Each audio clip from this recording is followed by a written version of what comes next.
हाँ तो hello guys, आज जा रहे थे हम अजमेर, इसीलिए चले आए थे पहले खोया खानून की दरगाह पर। और जिसको भी नहीं मालूम अजमेर जाने से पहले खोया खानून की दरगाह पर क्यों जाते हैं, उसको मैं ब्लॉग की एंडिंग में बताऊंगा।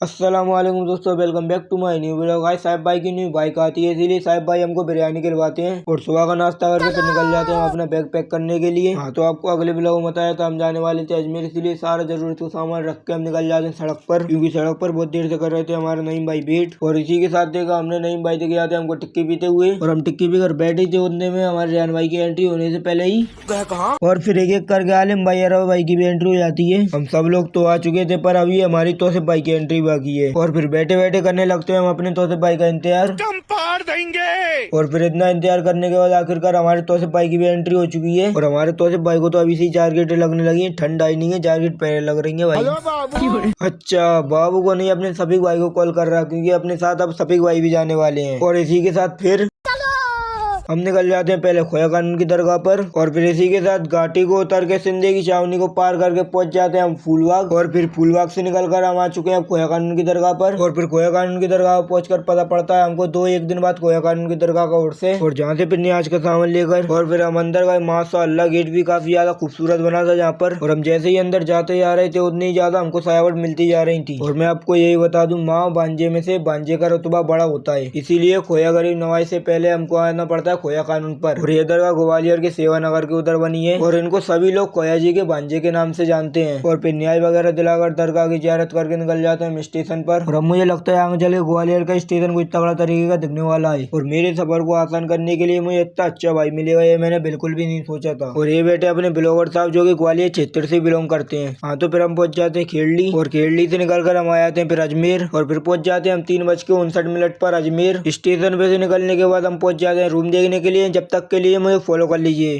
पूरे इंडिया में घूमने का सुकून एक तरफ और अजमेर में घूमने का सुकून एक तरफ, क्योंकि हकीकत में ये सच है हम गरीबों के लिए ख्वाजा, हकीकत में ये। अस्सलाम वालेकुम दोस्तों, welcome back to my new blog. जैसे ही अजमेर के स्टेशन पे से निकला, पता नहीं क्या देखा आता है, क्या है यू है, क्या आता है यू। चलो उसको जोड़ो, क्या था क्या नहीं था आप नहीं समझ पाओगे। अब हम निकल जाते हैं रूम देखने के लिए। और हम जैसे ही अजमेर की अंदर गली में एंटर होते हैं तो और जहाँ पहुँच कर देखा तो रूम मिल रहे थे हमको बहुत ही ज्यादा महंगे। अब आए तो महंगा सस्ता क्या देखना, लेना है ये। फिर भी हमने थोड़े बहुत पैसे वहीं से घटा के अपना रूम ले ही लिया था। लगता है आज नींद मेरी किस्मत में नहीं, क्योंकि मैं शायर ही नहीं। अरे वो बात अलग है जो मुंह में से निकल जाती है एक आध दो। मुझे देखा तो हमारे तौसिफ भाई तो सो रहे थे बढ़िया कर्राटे मार के, और पिछले 1 घंटे से हमने बाथरूम की कुंडी लगा के रखी, क्योंकि इसमें हमारे सफीक भाई बंद है। चलो अब कुंडी खोल ही देता हूँ, बेचारा अगले 1 घंटे से बंद है, कहीं बेहोश ना हो गया वो। चलो देखते हैं अब उसको। हालांकि मैंने कुंडी खोल दी थी, उसके ही 5 मिनट बाद निकला। ऐसा क्या काम कर रहा था भाई तू। मॉर्निंग का नाश्ता करके नहा धो कर हम करते हैं ब्लॉग का दी एंड, क्योंकि ब्लॉग हो रहा था बहुत ज्यादा लॉन्ग, इसीलिए जब तक के लिए मुझे फॉलो कर लीजिए। और फिर कल देखते हैं अपन इसी का नेक्स्ट पार्ट। जब तक के लिए बाय बाय। जैसा कि मैंने आपको अगले ब्लॉग में बताया था, मेरा पार्ट 2 हो रहा था बहुत ज्यादा लॉन्ग, इसी के लिए आप सभी के लिए लाया हूँ पार्ट 3।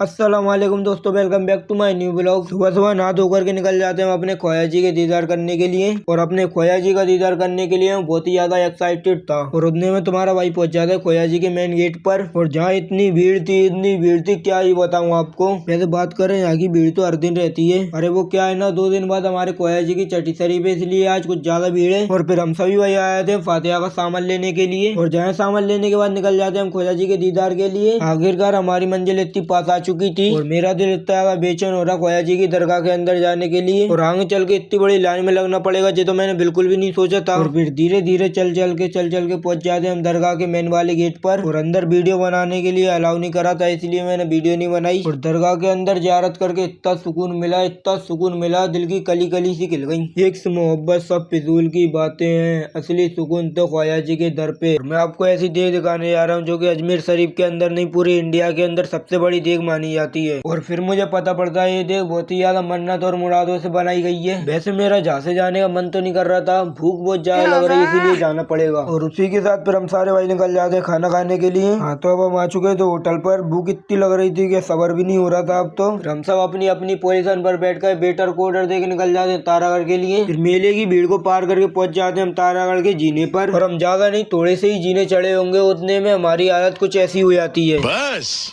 हवा निकल गई। और अब हमको दिख चुकी थी मस्जिद, इसीलिए चले आते हैं हम जोहर की नमाज अदा करने के लिए। और हाँ गाइस, आपको पार्ट 4 देखना है तो जब तक के लिए मुझे फॉलो कर लीजिए। Bye bye.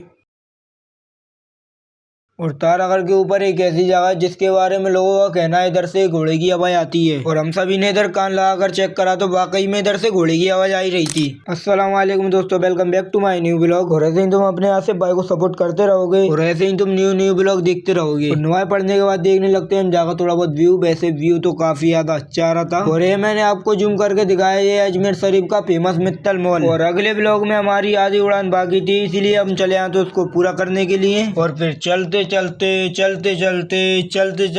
बहुत ही ज्यादा हो रही थी हालत टाइट, लेकिन अभी भी चलना ही है। और पीछे हमारे आलिम भाई को देखे आई ले चीता ही कह रहे हैं। और फिर पहुंच जाते हैं हम तारागढ़ की ऊपर वाली दरगाह पर, और जहाँ से हमारे कोया जी की दरगाह पूरी क्लियर दिखती है। और दरगाह पे से निकल कर फिर पहुंच जाते हैं हम ऊपर चढ़ने के लिए। और अब मुझे ऊपर चढ़ना मुमकिन ही नहीं, नामुमकिन लग रहा है। और फिर मुझे लेना पड़ता है इन दोनों भाइयों का सहारा। थकना तो है मेरे भाई, ऐसा कोई माइका लाल नहीं है जो इस पहाड़ को चढ़ते चढ़ते थकाना हो। और फिर ये देख याद है अपन को 2.5 दिन का झोपड़ा। वैसे देख तो तुम काफी टाइम से ही रहे हो, कोई ना लो ये बगल में अब तुम्हारा सागर देखो। उम्मीद करता हूँ अब तक तो तुमने देख ही लिया होगा हमारी। भाई एक काम कर, जब तक तू वीडियो को लाइक करवा, हमारी तो हालत बहुत ज्यादा डाउन हो चुकी है चढ़ते चढ़ते। बस हवा निकल गई। हाँ तो फिर हम उठते हैं और उठने के बाद दिखाई हमने अपनी हिम्मत और निकल जाते हैं ऊपर और चढ़ने के लिए। और मैं तो कभी इसका सहारा लूंगा कभी उसका सहारा लूंगा, क्योंकि बिगड़ सहारे से चढ़ना मेरा तो बहुत ही ज्यादा मुश्किल था। भाई ना कर मित्र, अभी आगे तो फिल्म और पिटनी है। और बस सिर्फ एक बंदा ही जी ऐसा है जिसने अभी तक के हार ना मानी है। लाइक करो, एक ही कहना है हमारे भाई का, लाइक करो। और बाकी हम सारे लोगों की तो फिल्म सी नष्ट हो गई है।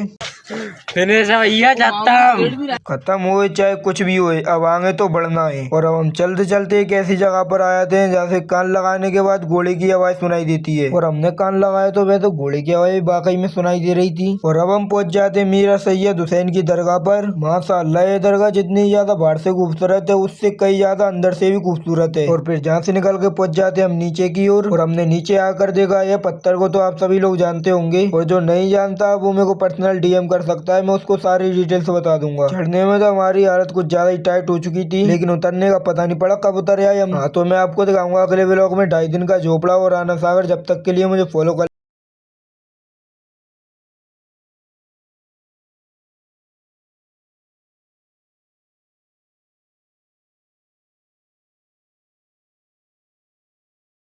अस्सलामुअलैकुम दोस्तों, welcome back to my new blog. जिस जगह का तुम वेट कर रहे थे आखिरकार हम उस जगह पे ही पहुंच जाते हैं। और इसी के साथ पहुंच जाते हैं हम 2.5 दिन के झोपड़े पर। माना जाता है 2.5 दिन के झोपड़े को जिन्नातों ने 2.5 दिन में तैयार करा रातों रात। और हाँ, मैंने मस्जिद के अंदर पहुंच कर देखा तो बहुत सारी कुरान की आयतें वगैरह भी लिखी थी। और फिर असर की नमाज अदा करने के बाद पहुंच जाते हैं हम अपने रूम पर। और रूम पर थोड़ा बहुत आराम करके निकल जाते हैं फिर हम बाजार की ओर। और फिर आए थे हम खरीदारी करने के लिए। और अजमेर शरीफ के अंदर आए और खरीदारी करके ना लाए, ऐसा हो सकता है क्या भला। और जहाँ से तस्वीर लेने के बाद निकल जाते हैं हम अपने रूम पर। The next day. और फिर सुबह सुबह नहा धो करके निकल जाते हैं मानव सागर की ओर। और हम निकल के आते हैं साइड में से मंडी की ओर। हमको दिख जाते हैं लाल लाल टमाटर। और टमाटरों को देखने के बाद मेरे मन में एक वायरस याद आया। और वायरस को पीछे छोड़ के निकल जाते हैं हम दोनों भाई आगे की ओर। और आगे जाते जाते दिख जाते हैं हमको कुछ ऐसी चीज जिसके पीछे पूरी दुनिया पागल है। शायद आप भी होगे और मैं भी हूँ। और इसी के साथ चलते चलते हम बहुत यार दूर आ चुके थे। और अब तुम सोच रहे होंगे अभी तक के पहुंचे ना है, टेंशन ना ले, पहुंचने वाले ही हैं जब तक के तुम वीडियो लाइक कर दो। और इसी के साथ आते हैं हमारे अनवर जल्दी से भक्के और जेल मारने वाला है शाहरुख खान वाली पोस्ट। जब मारेगा रुके जेल आज।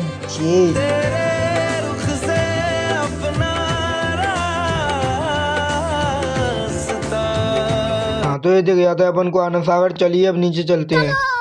और हम जैसे ही नीचे आए हमारे रोए भाई वगैरह करवाने लगते हैं फोटो क्लिक। और फोटो वगैरह क्लिक करवाने के बाद वीडियो शूट करवाने के बाद निकल जाते हैं हम अपने रूम पर। और हम रूम पर इतनी जल्दी जल्दी में गए कि मुझे वीडियो बनाने का भी ध्यान भूल गया। मुझे लगा था कि मध्य प्रदेश में 112 है और मैंने जहाँ देखा तो जहाँ भी 112। अब तो लगता है महंगाई हमको बहुत ही जल्दी ऊपर पहुँचा देगी।